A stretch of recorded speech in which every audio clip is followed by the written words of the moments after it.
How to use workspace icons in monday.com. So hey guys, today in this video I'm going to tell you how you can use workspace icons in monday.com. So the first thing that you need to do is you need to log into monday.com for that. And this is majorly used if you want to change the shape of the workspace icon or the color. You can edit it, you can customize it, you can replace it. That's completely up to you.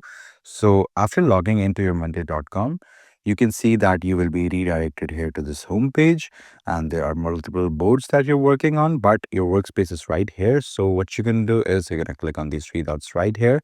You can see I have three workspaces at the moment. One is my main workspace, the other one is for marketing, the other one is for production. As my company involves two departments, one is marketing and one is production, and that's why I've made two different workspaces, and one is my main workspace, which contains all the relevant boards combined. So if I'm here on this workspace of production, and if I need to change this one, what do I need to do? I need to click on these three dots right here, and then I can click on edit workspace and change icon. Now you can see I can change the color.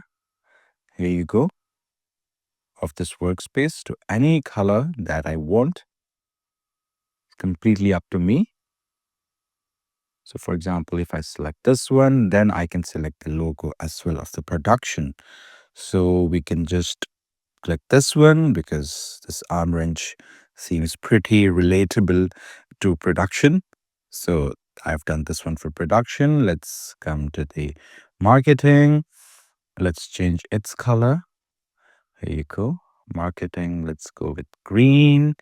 And marketing is more about money making. So we're going to go with this dollar sign. Dollar is appropriate here. And if we come to the main workspace, let's see if we can change this one. We can go this one with red, and this is the central hub. So we're going to go with this brain.